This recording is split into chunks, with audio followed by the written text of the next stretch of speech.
Life is messy and unpredictable. Being able to find joy in the weeds of life is so important. I'm Beth. And I'm Kim, and we are so glad you've joined us as we figure out how to hold joy in one hand and struggle in the other. Welcome to Joy in the Weeds. Here we are, and we have Alyssa with us today, and I am so excited for you all to get to know her. Alyssa and I met last week at the Called Convention. You've heard us mention that before, and you'll probably hear us mention it again. Lots. But anyway, we met, and it was just one of those things. Like within 2 seconds, we were both crying. Oh, Alyssa, you're already my kind of girl. It doesn't take much. No. For us either. Alyssa said, you're in good company. Yeah. Anyway, and I just said, you've got to come be on our podcast. So, I just, in our meeting, I mentioned about the podcast to her, and I told her what sort of the whole concept was, which is, that you can have joy in one hand and struggle in the other, weeds in the other. And she was just like, oh, I want to talk to you more about that. And then started sharing with me a story. And so we want to hear a story. You guys know we love stories around here. So Alyssa, welcome so much. First of all, I want you to tell our listeners more about yourself. So, give us like what you do, where you are, whatever you want to share, honestly. A little bit about maybe your family. I don't know, whatever you want to share. Our listeners get to know you a little bit. Yeah.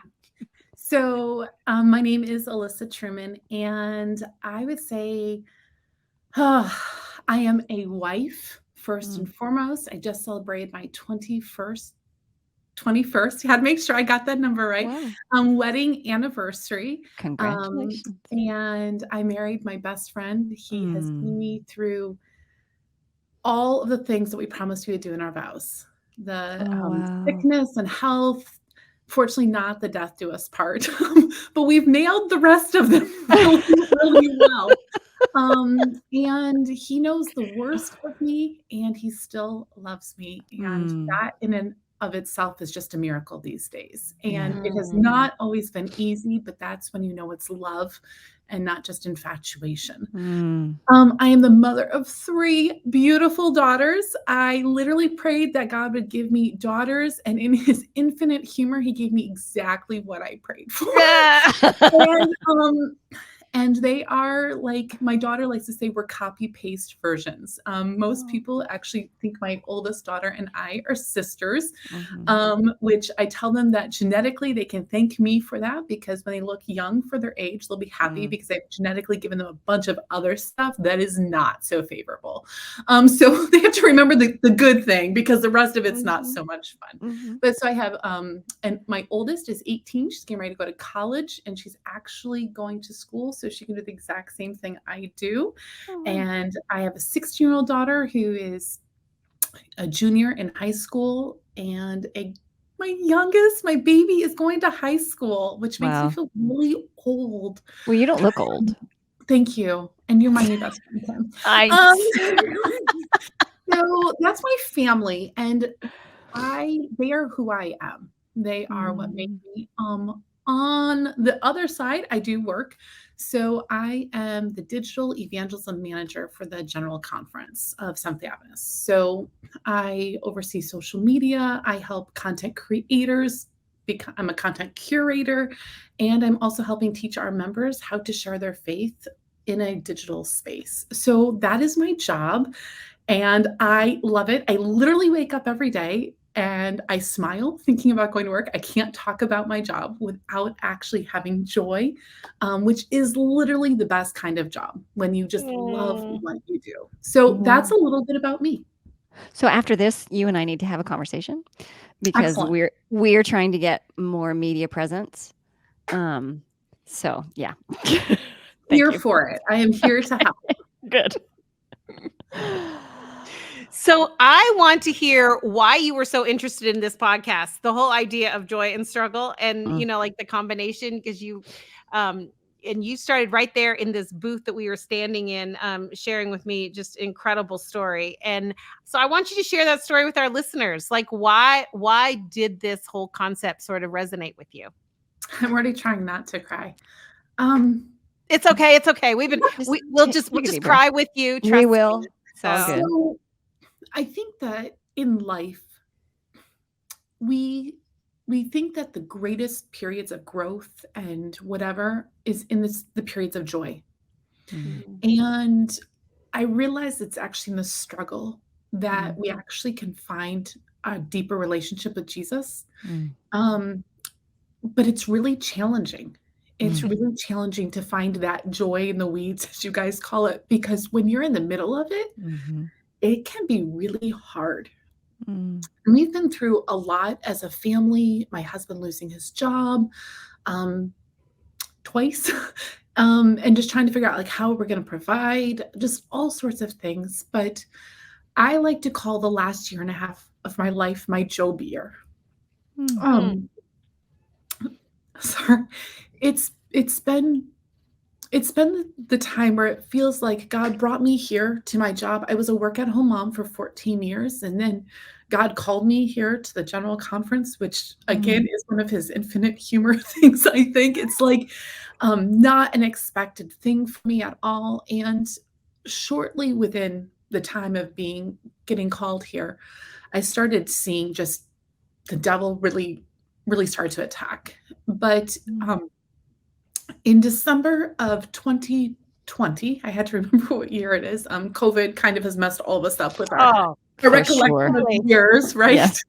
In December, it was December 17th, and I was taking my first vacation. My vacation started that night. And it was my first vacation in like a year and a half since like COVID had really hit. And I was going to spend all of Christmas break really just being a mom. Like we were really excited to just like spend this quality time with my children. I, as a mom, have always sat there and thought about the fact that my children are leaving soon. So I wanted this time with them to make memories and, you know, all those wonderful things. And also that evening, I knew that my current bosses were actually going to be talking to somebody here in the building to see if I could become an employee here. At about 3:00 in the afternoon, I just had this weird feeling in my gut. You're a woman, you get this. Like there's things, you know something's off. You don't know what. I always tell my husband, never doubt my gut. It's always right. And it is almost always right. And he almost always invariably questions it and then remembers that it is right later on. But we're not going to go there. And I went up to my bedroom because we were working at home at that time. And I just went into a season of prayer. Wow. Something was off. And I thought it was that maybe I wasn't going to get the job that I really wanted. And it took about an hour. And I came to a place of really like this incredible peace. Like, even if I don't get this job, I'm okay with that. What I did not realize was that God was bringing me to a place of peace because he was about ready to allow me to go into a storm. And I looked down at my phone and I had missed a ton of calls from a number I didn't know. It was in Kansas. And I saw a text message from this number, and it was someone who said that they were a nurse at a hospital and that my parents were there and to call them as soon as I could. And that feeling of that feeling of peace was quickly evaporating. Yeah. And I called, and she goes, I need to prepare you before you talk to your father. Your parents have been in a very traumatic accident. And we're not sure your mom is going to live. We as a family were about ready to converge on my nephew's wedding. In Arkansas, my parents were driving across country. I had talked to them probably 4 hours before this. And my parents had hit a patch of ice. They had run into a semi truck and they had flipped over 3 times down the road. And my mom, I ended up talking to my dad and I collapsed onto the ground. And he said, Liz, I don't think your mom is gonna make it. My mom is like my best friend. We talk like every day. And I didn't know what to do. I just collapsed onto the ground. My family could hear me crying. My family was exactly what I needed from them. They didn't even probably realize it at that time. My husband came up and just was there. My oldest went into problem-solving mode. My children are like the best versions of me, all of them collectively. She found a ticket on the last flight out. We didn't even know if I could get into the hospital. My mom was being air flighted to Denver. And we weren't even sure because of COVID if I was gonna get there, but I decided that there was nothing that was gonna stop me. Even if I was just in a hotel and I was in the same city as my parents, I was going to be there. Within 30 minutes, my youngest daughter had packed for me, and bless her heart, she did really good at throwing yoga pants and shirts in. She forgot underwear. But I was really comfortable. I managed to get underwear once I got out there, but she just started throwing clothes in. So precious. Within 30 minutes of the call, I was actually on my way to the airport. And by midnight, I was landing in Denver, Colorado. Wow. During that flight, before that flight had taken off, my boss had asked me, well, who became my boss, he asked me, "What can I do?" And I said, I need you to pray. And he's like, "But what do you want me to pray for?" And I remember very clearly thinking I needed two things. I needed strength and I needed peace. And the Bible talks about peace that passes all understanding. I'm going to tell you, I never understood what that really meant. I thought I knew what that meant. I didn't know what peace that passes understanding meant until I got off that airplane. When I landed in Denver, I was at peace with whatever was going to happen to my mom. I still didn't know. What I now know is that while she was being air flighted, while I was in the air, she did die temporarily. They revived her by massaging her heart, which is incredibly rare. It does not generally, like, she shouldn't be alive. Multiple reasons my mom should not be alive today. She broke 38 bones.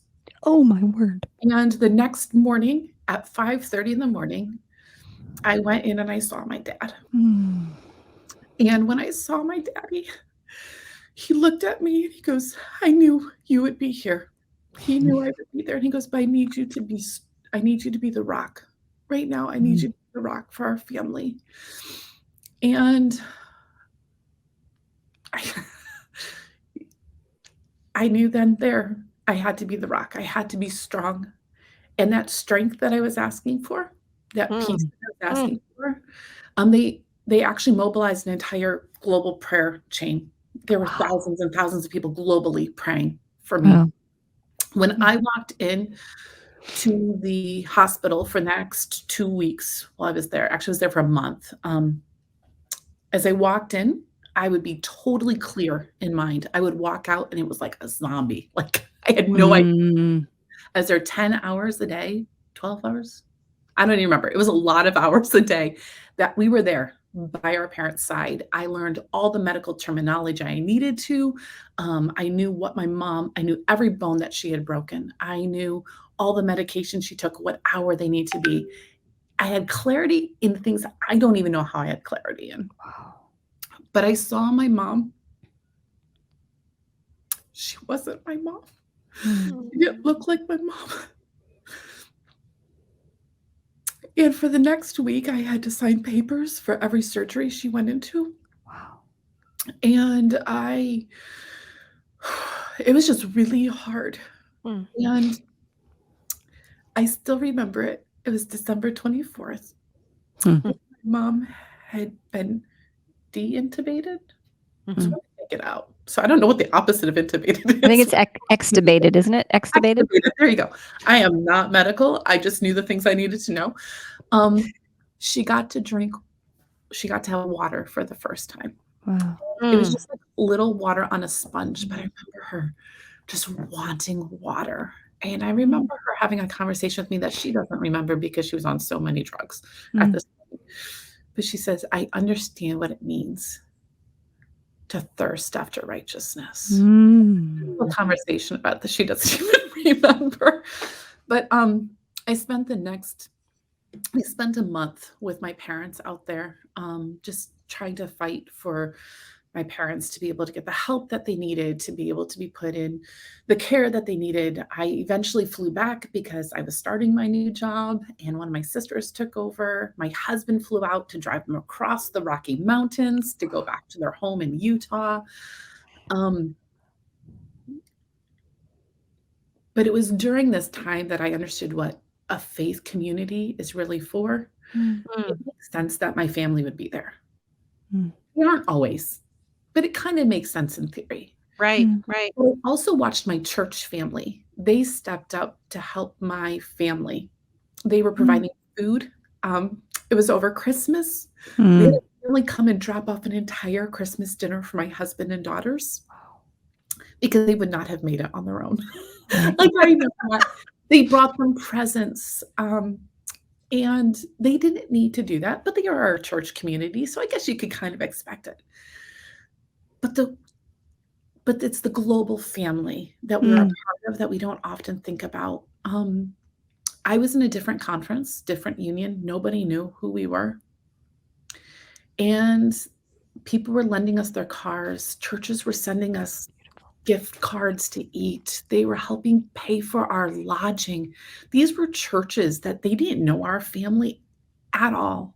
But we were a part of their family because we are part of a global family. And it was a beautiful thing to be a part of this.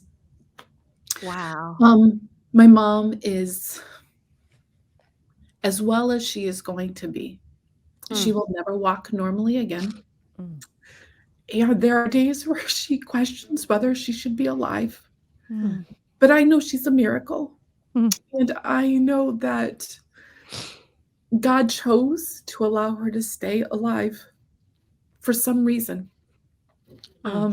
Because she shouldn't be. The yo-yo they talk about in the ICU, we never really had it. It was pretty much just always like positive momentum up. It was slow, but it was always positive. And that in itself is a miracle. But the whole thing about Job is it wasn't just one part of his life that got hit, I guess you could say. And just like that, it wasn't for me either. My children really struggled with the pandemic. And a lot of them developed, out of my 3 children, 2 of them have been diagnosed with anxiety. We found out 2 of them had ADHD that we did not realize that they had. A lot of things make sense in retrospect now. I had to spend a lot of time fighting for my children, for their voices to be heard. And just the angst of teenage years on top of that does not really help. Let's be honest, they're females too. So, it's the most challenging time for girls. Oh my word. So, so I was going through all of this, and August of last year, we got COVID. And we our friends got COVID. They passed it on to us because we all hung out together, and we felt like we were all pretty safe. We were all vaccinated. Right. We'd all taken precautions, like, Right. Whatever. So our friends got it. It lasted like 48 hours, 72 hours, and then it's like kind of a thing, and then we're fine. My husband, bless his heart, he came in one day and he's like, I don't think I feel good. He took a nap and he was fine afterward. I felt so sympathetic. For some reason, it didn't hit me the same way. And this is how I saw when Job finally was like, when Satan was like, okay, but what about Job? Yeah, right. And I took all of the medications. I did all the so not only had I done all the right things, I was doing ginger tea for this whole last year and a half. I mean, I did natural remedies. I did the vaccinations. I was really trying to live this good life. I was walking. At some point, I ended up taking medication because I didn't feel like I was really being able to kick it like everybody else was. At some point, it started getting hard to breathe. And I remember at one point I emailed our office nurse and I was like, so let's just say somebody's having a hard time breathing. What recommendations should I do? So she talked to Dr. Landless, who is in charge of the health ministries for the global church. And he's like, she should really go into the ER, get her lungs checked. And I just went and got them checked, not thinking anything big, right? Yeah. I knew I was struggling to breathe. I was kind of struggling to breathe. The lines were horrible. I actually sat in our ER for about, I think it was 8 hours. Oh my word. At some point, my boss came and he said he did his work from there. And once my husband was able to come, they swapped. So I wasn't alone basically there. But it was 1 week into school starting. And I finally was admitted into the ER and they checked me and they said, your lungs are 20% full of pneumonia. It's really not great kind of a thing. And so they admitted me to the hospital. And I will tell you, this was my greatest fear. Because what we kept hearing was if you're admitted to the hospital, the next day you're going to be intubated. Once you're intubated, you're not going to talk to your family. Next thing you know, you're going to die. And so here I am alone in the ER at 2:00 in the morning, Googling. Never Google at 2:00 in the morning, people. Never Google symptoms at 2:00 in the morning. Let someone else Google for you. Okay? Don't even do it.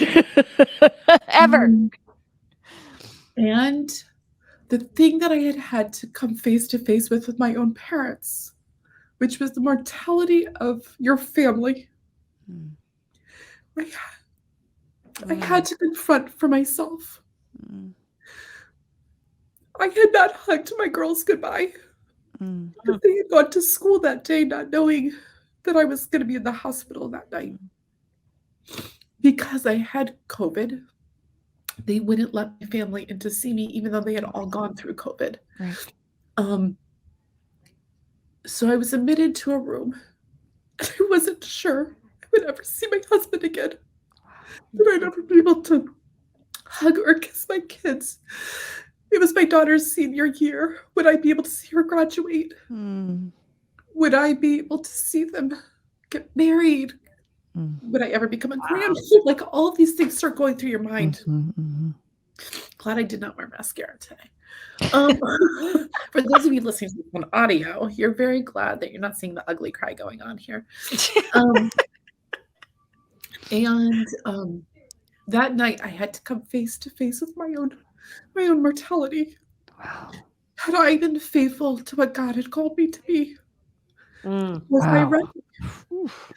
And here I am, feeling pretty young still, know?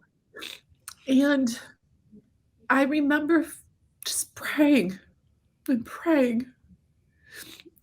And God comforting me. I could feel in my heart that he said, I'm not done with you yet. Just like I was not done with your mother, I am not done with you yet, but it will be hard. I spent the next week in the hospital on oxygen, fighting to be able to breathe. And they let me go. I could not wait to see my children. But the next 2 weeks were harder than that week because I was at home. I did not have oxygen. I did not have doctors. I couldn't sleep more than 2 hours a day. It was so bad. It was so bad. Honestly, the fact that I had any patience with my family is a God thing. I I spent most of my time we ended up buying me an air mattress, and we set it up in my basement because it's cooler down in the basement. That way, I didn't have to toss and turn in my bed. I could wake up, I could, like, listen to an audiobook, I could try to do something. The brain fog that they talk about with COVID is real. I love listening to books, I love reading. I couldn't comprehend things, I had to, like, just listen to fiction because, like, even then, I can't even tell you what I listened to half the time, but I was trying to listen to, like, really good, deep books. I was like, "Oh, look, I have been gifted all of this time." We couldn't use it. Like, interestingly, someone had told me before that I needed a vacation, and it's like, this was not the vacation. No, yeah, that's not what you were asking for. It did slow me down. Yeah. That's for sure. It took me about 3 months before I was able to work again, and, even today, I struggle with long COVID. Ironically enough, I think we're like, what, 9 it's been about 10 months, and I'm actually have been struggling to breathe again lately. I have my air purifiers that, I'm actually getting one here for my office because every once in a while I can't talk about it because if I do, I start gagging for air again. I still struggle to have, like, the same mental cognition I had before. I'm tired all the time. And I already had chronic illnesses, so I have fibromyalgia, chronic fatigue. So I already struggled, so this did not help me at all. But I learned a lot. I learned a lot about the gifts that we have been given. And I'm grateful to be able to share some of that. I know that was a long story. Sorry, everybody. Very long-winded. No, no, it's what we need. I learned a lot about relationship. I learned a lot about trust and faith that I would never have known had I not gone through these experiences. And if you were to ask me, would I do it all again? I would say yes. Wow. I remember my boss asking me if I knew that me saying yes to my job was the reason the devil attacked my parents, would I still say yes? That was challenging because I was saying yes at the moment that an accident was occurring. And I realized that I would have because God never said it was going to be easy.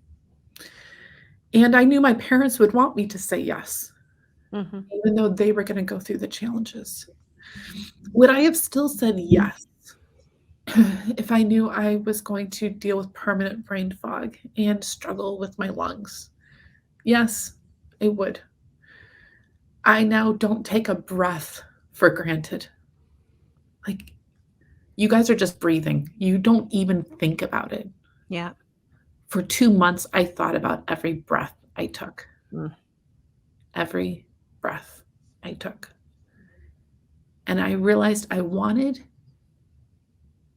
to make when I think about talking about Jesus and when I talk about his love, I want that love to permeate out of me so beautifully that it's just like breathing. I don't even realize it.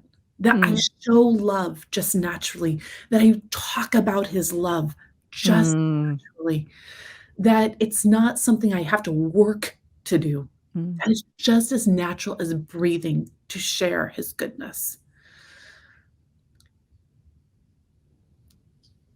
The weeds are a hard place. But if we choose to allow the Savior to walk with us in those weeds, if we invite him at the beginning, we can find joy in them. We can find purpose in them. It doesn't make it easy, but it brings purpose to the pain. There you go. Wow.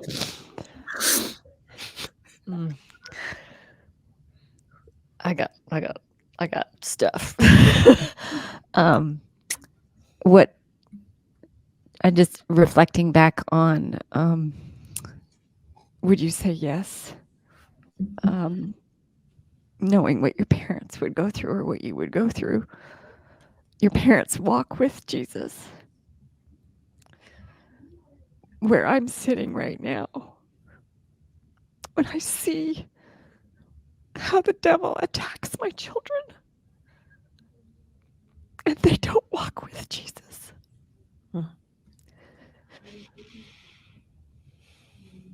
I have a hard time reconciling that with my yes. Because people say all the time, oh, the pastor's family is always attacked. No, just attack me and leave my babies alone. And I think the devil knows that, especially as women. Like, honestly, my attack was easier than watching my children. It was easier than watching my parents. My sister has given up on Christianity altogether. And I watched so I'm the middle of 3 daughters, and I have 3 daughters. And I watched us all and how we all reacted. So my older sister struggled with her faith. She's a pastor's wife, and she struggled to pray. My youngest sister,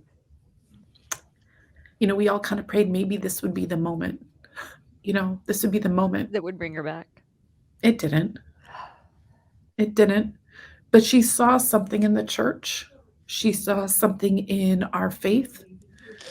And I have to have the hope and believe that somehow internally that made a difference. I'm watching my children wrestle. So I get what you're saying, Kim. Like, my kids are younger than I'm guessing maybe yours are. Yeah. But I watch my children struggle and wrestle through faith. And I've tried to be open to listening to their journey. And there are things that are part of their story. They're not part of mine that I don't need to share. That have been really hard on me as a mom. Yeah. And I don't understand it. I don't understand it, but I know that it does not come from God. And I hate when people say that. Like, they're like, sometimes God brings. No, God does not bring. God does not bring. He has had to allow because of sin, but God does not bring the disease. He does not bring the sickness. He does not bring the temptation. And I think that's something that we need to be cautious in our language. Because I hear it way too often. Agreed. I hate it. God, just like with Job, he had to stand by. Like how we have as parents, we've had to watch our children go through hurt because we can't solve every little thing. I can't protect them from every bump and every bruise. But boy, do I want to. We also know it's not the best for them. We want to, but I also realize they have to grow just like how I've had to grow. But if I could just put them in a bubble wrap, like physically, mentally, emotionally, and just like, I would. But I also know that they have to have their own growth journey. And sometimes that growth journey takes us away for a time. But that's so hard because there are children. And it makes me think, how does God feel when we do the same thing? Yeah, that's what I was going to say, is that there is such it is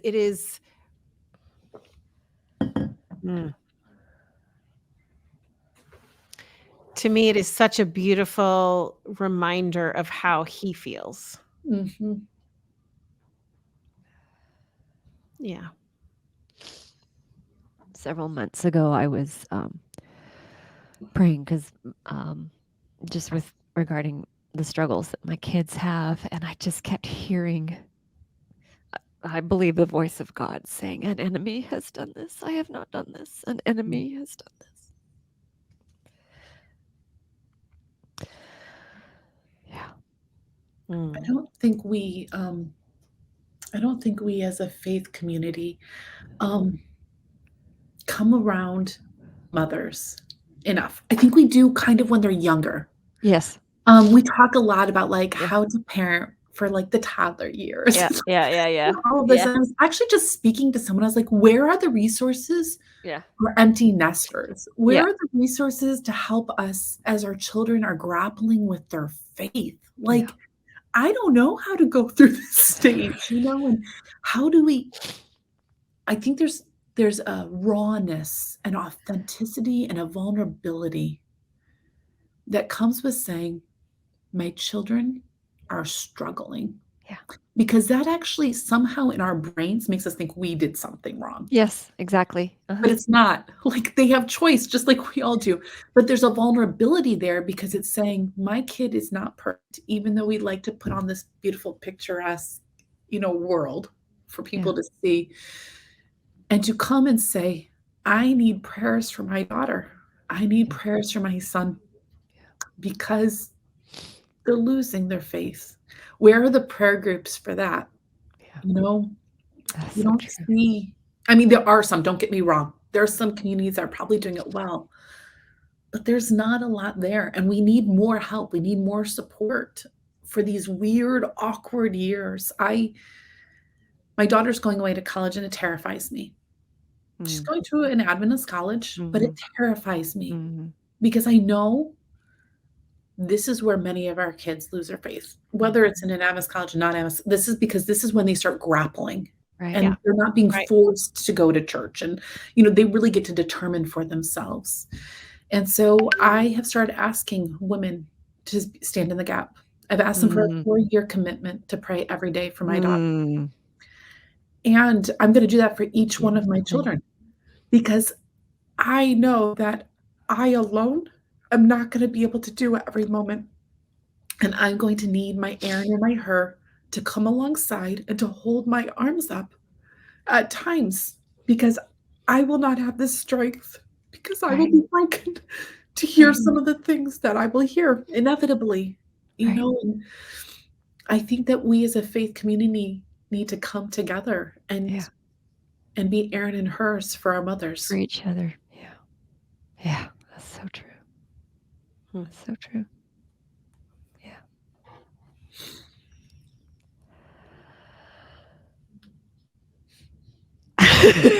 Breathe, Kim. And we're all here. Well, I got a lot of things going through my head. I don't want to take over. No, go ahead. Because Go the ahead. other thing, as you were talking about the global community, I couldn't help but reflect. We had Elizabeth Talbot on several weeks ago, and she was saying that when her husband got COVID, there was a global community praying. And it just makes me think of how when we come together corporately, I don't understand prayer. I don't get it. I don't I it I have a hard time that I can change God's mind, which doesn't make any sense. Like that doesn't and still that when we come together corporately, globally, miracles happen. Amen. Yeah. Miracles happen.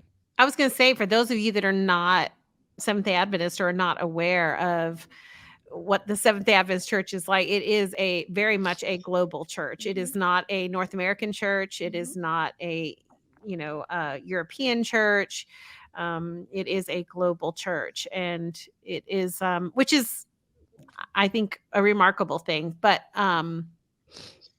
yeah, so when we say global, like we don't mean theoretically global, like Yeah, global. so there's actually almost 22 million members of the Adventist Church worldwide. So to put Wow. this in perspective, for every one McDonald's in the world, there are 4 Adventist churches. Oh, that's cool. Isn't it cool? And when I talk to young people about it, I say, no matter where you are in the world, if your car breaks down or, Yeah. like I had a friend during the pandemic and her daughter got stuck in Italy. Yeah. But she wasn't stuck. They Right. found an Adventist Yeah. family. They took her Yep. in during the 100%. pandemic. It's like you really have a global family, Yep. and it's a beautiful thing. It really Yeah. is. And actually, if you write on the Adventist church, we have Facebook and Instagram and all these. If you write on any of these pages for the Global Adventist Church, within 3 minutes, an actual human being will pray for whatever your prayer request is. So you can write in a prayer request, Wow. and within 3 minutes, someone will respond to you and they will be praying for you 24 hours a day, 7 days a week. Wow. We need Because to we get believe whatever that is prayer on our thing. changes things. Like what Yeah. you're saying, Kim, I don't have to understand it, but Yeah. I know it makes a difference. Yeah. Um, That's incredible. I was going to say, what are some of the practical, I don't want tools, I guess is the first word that comes to mind, but some of the practical things, like for someone that is right now in the midst of the weeds, like so deep in them, they can't move. What can they do right now in the midst of it? And, and how, because there's a lot of people in the midst of the weeds that don't have the peace that passes all understanding, right? The peace that doesn't make sense. So what are some of the practical things that helped get you through? Like, yeah. I would say one of the biggest things that has helped me were my friends. Mm. And I've always struggled with friendship. So this is like a real authentic moment here. I've really struggled with friendship. I've had a lot of acquaintances in life, Mhm. um, but I never really felt like they would be there for me. Mhm. Um, One, we need to give a chance to people to be there for us. As women, we really struggle with this. We kind of feel like we're supposed to have our act together and we're supposed to be able to do all the things all the time. We can't. So, newsflash. Mhm. When my parents had their accident, I I got on the airplane. I didn't even know where I was gonna stay. Like, Hmm. I was landing at midnight. When I got there, my hotel had already been taken care of. I found out so I had 3 people, and this is why I think people really matter, and it's why I talk about having those Aaron and hers in your life. Mhm. Mhm. You don't need a lot of female friends. You don't need a lot of friends, you guys. You just need people who you can be vulnerable with and who are going to love you. And in order to find those people, you actually have to be a touch vulnerable. And that's scary. I get it. I fully get it. During that time, I had what I like to call I had my father, my brother, and my sister. They weren't really my family. Mm. Um, I had a father figure in my life. He was the one who took care of my hotel for the first like 5 or 6 nights. Wow. He used his hotel points. He put me up in a hotel. He would text me every once in a while, just check in on me. Wow. I had my sister figure. She flew out from Silver Spring the next morning. She was there by noon the next day. Wow. She just picked me up every night. She would randomly bring me food because she knew I wasn't gonna feed myself. Right. And she just kinda took care of, like, the, like, little things that I just Mhm. wasn't thinking about because I had to be somewhere else. And I had my brother, and he would call me and talk about random things to get my mind off of things that I Wow. need to be. So we would talk about work type stuff or whatever. And he helped me think through like what are the next things I needed to do with my family. Mm. I like to say I borrowed their brains. They like Right. helped me think of the things I couldn't think of. And I did the same thing during COVID with my period of COVID. There were people who I knew that I could trust. So the first thing I would say, start being vulnerable Mm. and find people. The other thing, and this is going to sound maybe odd, find the way that God communicates to your heart. Yes. So Mm. for me, God communicates through music. Yes. I surround myself with praise Yeah. all the time. Yeah. I'm not saying that listening to secular music is bad, but I have chosen to only listen to Yeah. Christian music in my own life journey, and that's because the world is horrible. I need to fill my mind with praise as Yeah. much as I can, and there are what I call my songs for different parts of my journey. Mm. And there was, 2 or 3 songs that I would pretty much live on repeat. Mm. endlessly during these different periods of my life. Lauren Daigle, Mm. she's my girl. We Mhm. journeyed together. She doesn't even know it. Um, but the words that God has given her Mm. are often my heart cry to God. Mm. So find how God communicates to you. For you, maybe it's music, maybe it's Bible journaling, maybe it's peace and quiet. I'm not good with peace and quiet. I really struggle with that one. Um, but find the way that God can speak to your heart and give him access to your heart. Mm. Um, Mm. because That's that's how you beautiful. find that peace. The other, and I would say the third, is to accept help. Mm. It's very scary to say you need help, but it's Mhm. also scary to accept help. Mhm. My husband kept saying, "Oh, we don't need help." I said, "Trent, if the church wants to come alongside our family and help us, Mhm. let them, because it's Mhm. just as much a ministry for them as it is for us." Mhm. Like, sure, he can cook. Um, You guys need to see your face. If you're Yeah, listening, you yeah, need to see your face. yeah. um, he does his best, okay? That's too He has funny. other spiritual gifts, and they do include cooking. But he does the best he can. But the thing is, if people want to come alongside you in your journey, let them. Yeah, It's a gift to them as much as it's a gift to you. And sometimes we need to offload some of the stuff. You just can't take everything into your yeah, journey. For those of you who are listening, who you aren't in the weeds, but you know someone who might be, yeah. I'm going to tell you, most of us are scared to ask. Yes. Come alongside. Yeah. Don't even give us the option. Right. Yeah. And remember this, 2 weeks, 3 weeks after the journey has started is actually probably when we're Yeah. gonna need the most help, Yes. because Yes. it's when people kind of forget about it. Yep. Like, in the beginning, it's like, "We're there. We're here to support you." It was the people who helped me a month later, 2 Yeah. months later, Yeah. that was that I really appreciate. I mean, I appreciated everybody, but it's the checking in later. Yeah. Um, I've struggled with depression much of my life, Mhm. and it's the people who can kind of pick up on that nuance that something doesn't quite seem right, Mm. and they just say, "How about we go out for lunch? How about I come hang out? Or how about I take your children for the day?" Mhm. Um, Start to get to know the people in your faith community, because there's a lot of people who need help, and they're scared to ask because Mm. just like you, they're scared of vulnerability. Mhm. Mhm. Yeah. Mm. Just to add to the start being vulnerable, um, there are people who, when you are vulnerable, will hurt you. That just means they're not your people. Mm. So take a deep breath and be vulnerable again, because you will find your people. And And I will that's tell you, hard. I will tell you that's the hardest Yes. thing for me, because I was hurt greatly as a child, Yeah. and I've struggled with friendship ever since then. Yeah. It has actually been in the last 3 years of my life that I've had people who I've been able to allow in, like, really. Mm.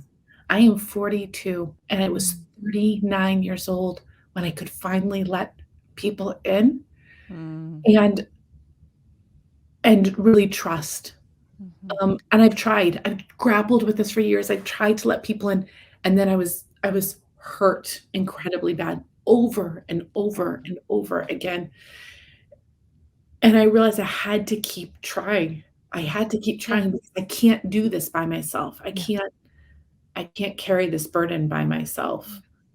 And so, like what you said, Kim, like, you have to, I say, be vulnerable in small things. Yes. Yes. And Yes. then, like how God Yes. says, like, "I'll give you," like, "If you're faithful in little, I'll give you much," Yes. kind of Yes. thing. So it's like, if they can be faithful in little, maybe they Yes. can be faithful Yes. in much. But also recognize that some people, you can trust them to, like, take care of your children, but you can't trust them to mail an envelope, Right. Yeah. okay? Yeah.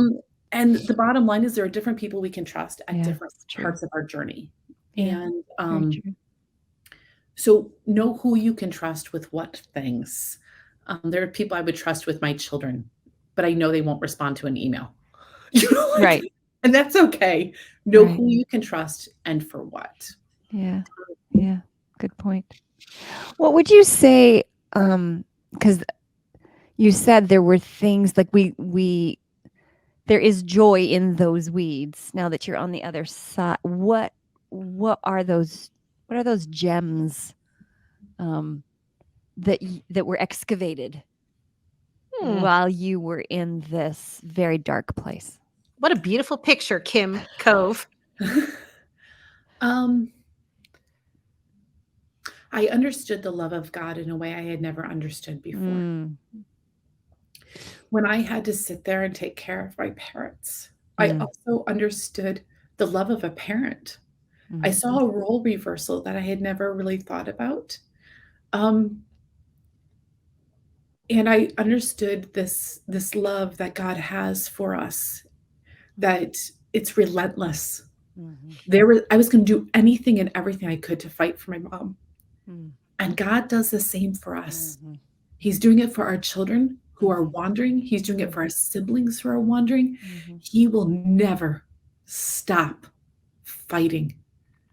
And as I sat there and fought for my mom, I realized that he's doing the same thing for Yeah. us. Yeah. Um, I watched my mom. Oh, I wish I could. I watched her just when she could have water in her mouth, she just all she wanted was water. Mm, Just wanted it so desperately. And I remember she was barely, she was being able to kind of talk and she was kind of like her little witty self here. And I remember I was leaving for the night and she goes, Liz, one more thing. And I was like, what is it, Mom? She goes, I need more water. And that's how we need to be about the word of yeah. God. Yeah. Like I wanted to thirst after that knowledge. I wanted to thirst after that relationship. The way I watched my mom Yeah. thirst for water, I Yeah. wanted that relationship with God because it's easy. I think this was the thing is it's easy in a way to fall back on Mm. God in the weeds. Mm. Question is, do I take him out when the grass has been cut? And Oh, that's it's he's like our fallback, yeah. but he needs to be someone who journeys with us everywhere. Yeah, that's good. And I think that was something that I needed. I needed that wake up, that reminder. And I still struggle. I'm going to be honest Yeah. sometimes with that consistency in devotional life. But that was something I Yeah. took with me is I need to have him be my first. Yeah. No matter what's going on in life, he's the first person I bring my rejoicing to. Yeah. He's also the first person I bring my troubles to. Yeah. Um, That makes me think for those of whoever's listening and you guys who were called, one of the sermons was this man who put a quote from Mrs. White. I love him. I love him. Oh, how I love him. I just love him. And I was like, that right there, that's what I want. yep. I want to be so desperately in love with Jesus that I can say nothing else but, oh, how I love him. Yeah. Mhm. I think we struggle with that. And I think that's why we need to rejoice in the weeds because it's in the weeds that often it's the refiner's fire. Yeah. It hurts, but it's where we find the beauty. If we were never put in the fire, we wouldn't find that. He wouldn't be able to restore us into this beautiful gem that he wants us to be. But the thing is we have to come out of the fire Yeah. and still be in the refiner's hands. Stay there. Yeah. Oh, that's good. And I think we struggle with that. Yeah. We find him there and then we're like, "Ooh, but I can be pretty over here on the shelf." Right. It's like, "No, I want to be always in the refiner's hands. I want to always be refined." And even if he takes me out for a moment and I'm being able to be kind of in this calm place, I want to be in his hands. Yeah.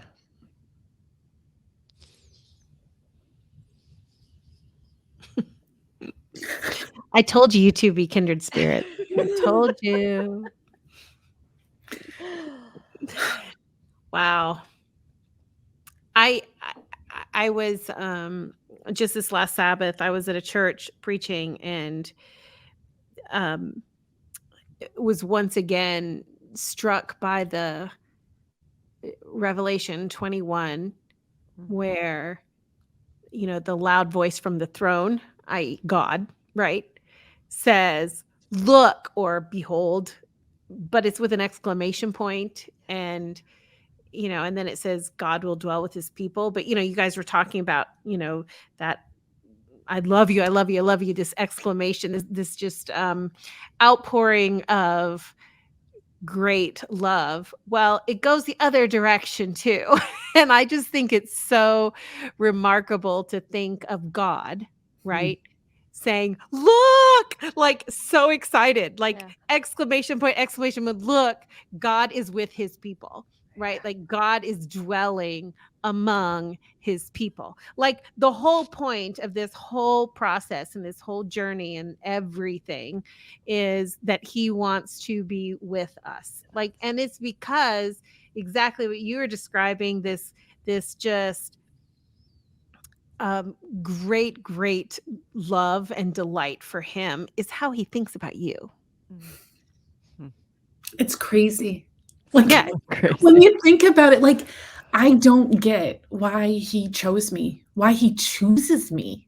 Like, but then I look at my children and I'm like, I would choose them over and Of over again, course. Yeah. Yeah. and it's like he never gives up on me, never gives up on me, and he always wants to keep giving me new gifts. Like, who are you? Like, and Right. why do you have this love for me? And why do I not love you more than I do when I think Yeah. about how much you love me? Yeah. Like, it when you think about it, it's the whole concept is just it's dumbfounding. It is. But shall I say, I think sometimes we forget to really share about that, Yeah. about his great love, because it is in understanding and knowing and experiencing his great love that makes it possible, or more possible, or like a little bit easier, right, for us to, in the midst of that craziness, say, "All right, here I am again." And like you were saying, when you come out of the fire, then to still want to be in that space, right? That comes from understanding his remarkable love and desire for you. And um just to speak of how great he is. That's why I love your story. I love all of this that you've been sharing with us, because that's what it speaks to, right? That he cared, like that in the midst of, while you're going through all of this, he puts people there to get the hotel room and to walk alongside you, and to know that, like, your brother, I just need to call her and we're going to talk about random stuff. Like that's just, like all of those things was God saying, "Here, I got you, girl." Right? Got you. And it's the most beautiful feeling because you know you're loved. Yeah. And he uses his people to reveal his love to us. 100%. Even though we're imperfect, 100%. he uses his people to reveal his love. And that's what I think that's kind of what I've always wanted to be. I want to be a revelation of Yes. his love Yes. through my actions. Yes. And I want people to see Jesus in me. And I Yes. don't just say that. I want it to actually be reality. Like, True. Yeah. I want to love so deeply. I Yes. want to love as imperfectly as I do because I want to show the Jesus I know. Yeah. Yeah. This God who loves and pursues and never gives up. Yeah. And that's the kind of friend I want to be. That's the kind of mom I want to be. That's the kind of coworker I want to be. Um, I want to journey with you, and I Yeah. want to love you. It's kind of like like with us, with our children, we can't say their lives are going to be perfect, right? We can't say that everything's going to be glorious all the time, but we can let them know we're going to love them no matter. Yeah. That actually, Brene Brown says that. She says that when a baby is born, instead of saying they're so perfect, we would help them to say, you are going to struggle, and you are worthy of love and belonging, and nothing can change that. I think for some of us, there's a whole nother story here. Yeah. My Moses years once, We but can have you back. I think for many of us, we've come from struggles from our youth. Yeah. And I think sometimes we struggle to share that with our kids because we ourselves never heard it, and we struggle to Yes. believe we are worthy ourselves. Yes. Yeah. And I know for me, I'm trying really hard to rewrite that. And I've tried really hard to let my children know that there is nothing that they can't do, Right. and that God loves them no matter what. Yeah. And that they are worthy of that love just because they are his. Yeah. Like, you don't have to qualify it. Yeah. You're just worthy because Yeah. he died for you. He loves you. Yeah.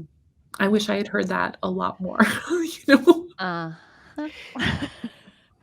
Well, I think it is a message that can never be overtold 100%. or over demonstrated. 110%.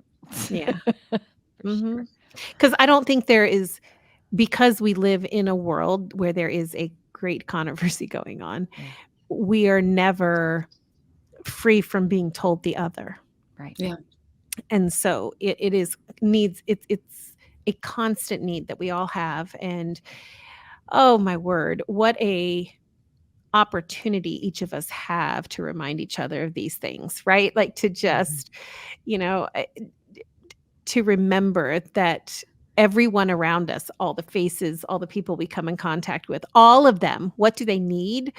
They need to be reminded. And we don't need to go around with a sign trying to remind people like that. Or the guy at the university that I went to, the public university, used to stand on the square with the Bible and scream about how everyone was going to hell. But we don't need, that's not what they need. No, we don't. But we can demonstrate to them how he loves them by how we react and how we interact with them.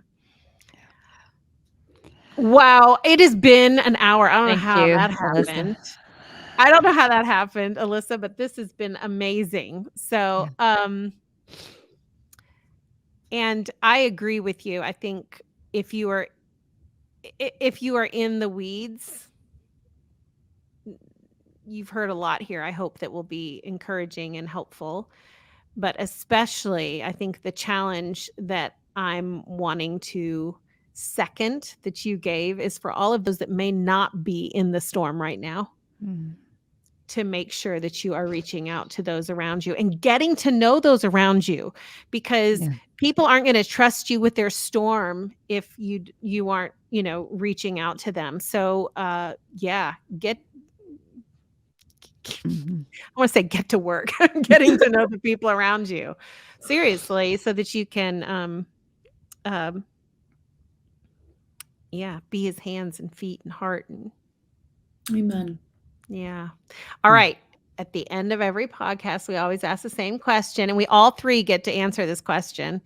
And that is, in the last 24 hours, what's something that's brought you joy, laughter, or a smile? And Alyssa, we'll let you go first. So my two oldest children one is working in the same building as me. But my other one, my middle daughter, went away to work at summer camp. And as I said earlier, these mothering years of teen girls, not easy, people. Check on mothers of teenage daughters. Anyways, since she's gone away, she has texted me every day. And last night we had a conversation for like 20 minutes, and she ended with, "I love you." Wow. I needed that for myself. And so it just brought me so much joy because she realized she needs me. And sometimes that's what we need as mothers. Yes. Very true. Wow. That's so good. All right, Miss Beth. Well, so I was going to say this hasn't happened yet, but it has. So I have a friend. I know that's sorry, It hasn't weird, happened, but it has.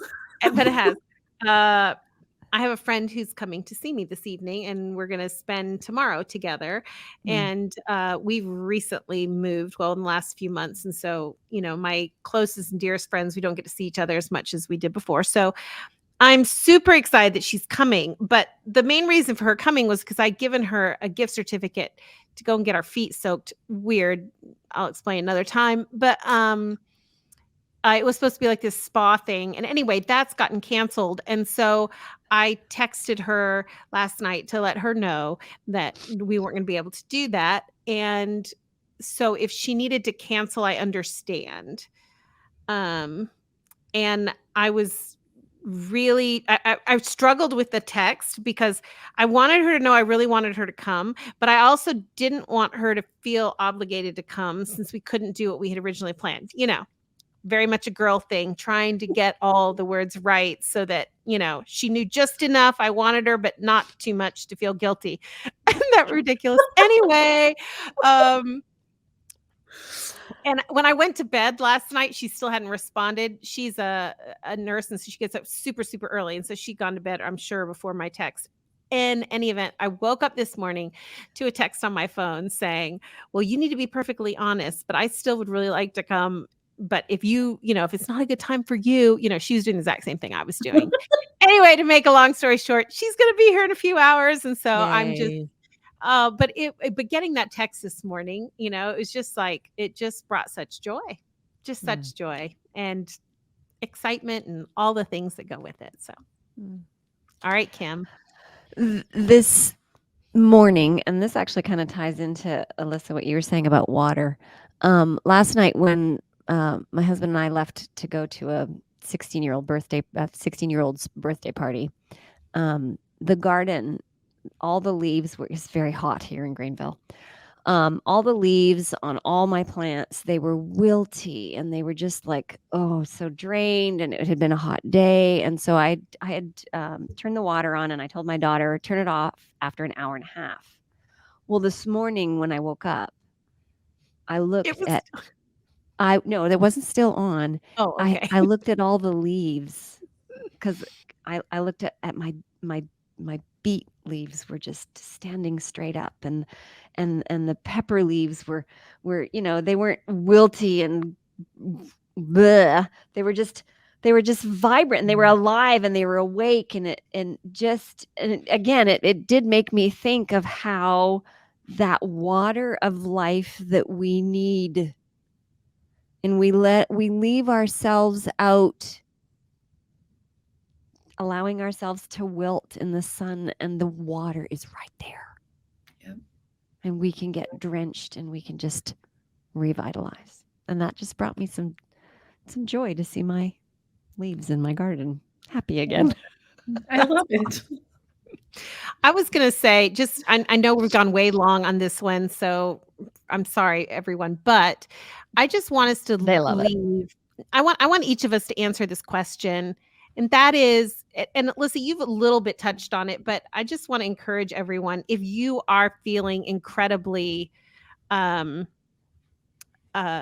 thirsty right now,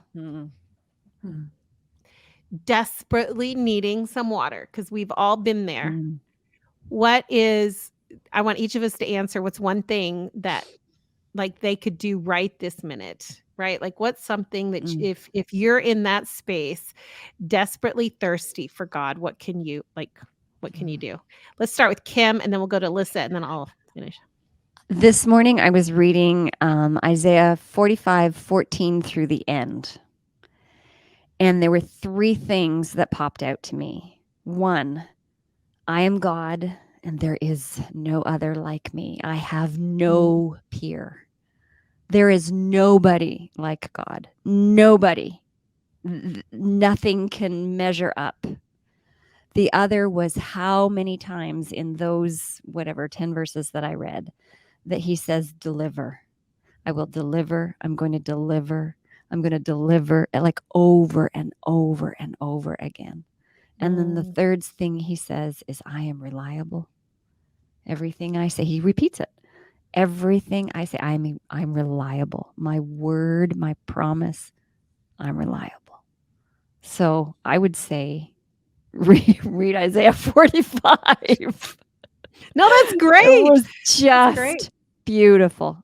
Just beautiful. Mm. Mine's gonna sound really boring. No, go. It's just my really practical tip here. Turn off your phone notifications. Oh, yes. The devil, if you have a phone, Mm. the devil gets us in our busyness. Mhm. And actually, let me rephrase that, in our perceived busyness. Mm. I would stop right now what you are doing. Well, maybe finish listening to the end of the podcast and then stop what you're doing because Beth's idea is going to be brilliant and you don't want to not hear it. But stop what you're doing. Turn your phone off, turn it on silent, whatever it is, and just be in his presence. Yeah. Your mind is going to start struggling almost immediately. I'm going to just tell you this right now. Your mind will start struggling. Have a piece of paper and a pen handy.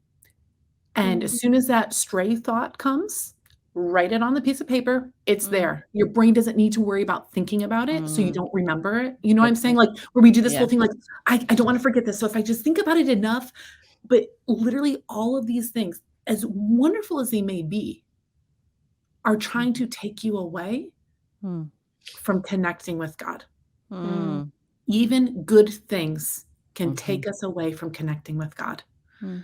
So just turn everything off, go silent, have a piece of paper and a pen handy, and be in his presence. Ask him what he wants you to hear. Talk to him and wait for him to respond. And I'm going to tell you, sitting in that silence is the hardest thing in the world to do, but that silence is where he meets you. And so that would be my advice. If you are feeling dry in this season, wait for him to fill you. Yeah. Wow. Thank you. And what is it again that is your job, your position? I'm sorry. I don't even know what she does. Media something. It's called Digital Evangelism Manager. I'm just pointing out that what you do is really about getting people to pay attention on their phones. And you just told us to turn them off. I just thought that was hilarious. No, actually, I want people to share their faith. Share their faith. I know, but anyway, the point even being, I need to turn off every once in a while. Yeah, I know. I'm sorry. I just thought it was hilarious. It's okay. I actually believe very strongly in a good balance of everything. We're not going to delete Facebook and Instagram. Let's be honest. But we do need to silence them. No, absolutely. I think that's so important. And I think it's important coming from you, right? Someone who understands the value of using that. So you're not just telling us it's all evil, we need to get rid of it, but to be willing to take times where we turn it off. And if you are thirsting, especially in those times. So yeah, thank you. Sorry, I didn't mean to anyway. It's okay. I still love you. So mine would be this, go outside. Yes. And, there's, no matter where you live in the city or in the country, or if it's a beautiful, idyllic place or a less than beautiful, idyllic place, go out and look to experience him in looking at nature. There's, you mentioned also about praise and how that really feeds you. Music, me too. That's a big one. But there is something just profoundly quenching in spending time outside. And I've said this before, but in case someone hasn't heard it, I went a long time hating exercise, and in a process of trying to change that, I decided that my walks were going to become more about discovering the things that bring me joy and delight. And so I took my phone with me, and I would let myself stop as often as I wanted to take pictures of whatever I saw. And then I would come back and kind of spend time reflecting on those pictures and the things that I had seen. And I have to tell you, it completely changed how I think about walking Mm. and about going out and experiencing. Because sometimes it's in the tiniest little things, like, a ladybug or some moss, or the dew dripping off of a leaf or whatever it can be.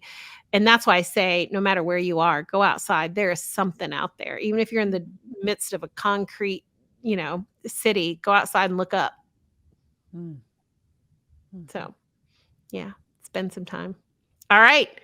Alyssa, thank you so much. I feel Thank you like very much. there's some more podcasts in us Yes, I think so. to dive into some other things. I'm thinking about raising daughters in teenage years and grown years, and all kinds of things we could talk about. So I think we're gonna have to do this again. But thank you for being with us today. Thank We you for really having appreciate me. it. And I'd love to come back and talk with you amazing ladies. It's the highlight of my day so far. So, you're what made me smile. We do love doing this and getting together. All right. Well, thank you so much. And if you are listening and in the midst of the weeds, we've just given you a whole bunch of things that you can There you do go. to go experience some joy. So go and do that. Now you can turn off your phones. Now. Thanks. Bye. Have a great day. Bye. Thank you so much for joining us today. We would really love to hear from you. So please find us. We're on Facebook and Instagram. Just search for Joy in the Weeds. You can also email us. Our email address is joy@carolinasda.org. That's joy@carolinasda.org. Now, we hope that today, as you navigate the weeds, you will also hold on to moments of joy. This podcast is a production of the Carolina Conference of the Seventh-day Adventist Church.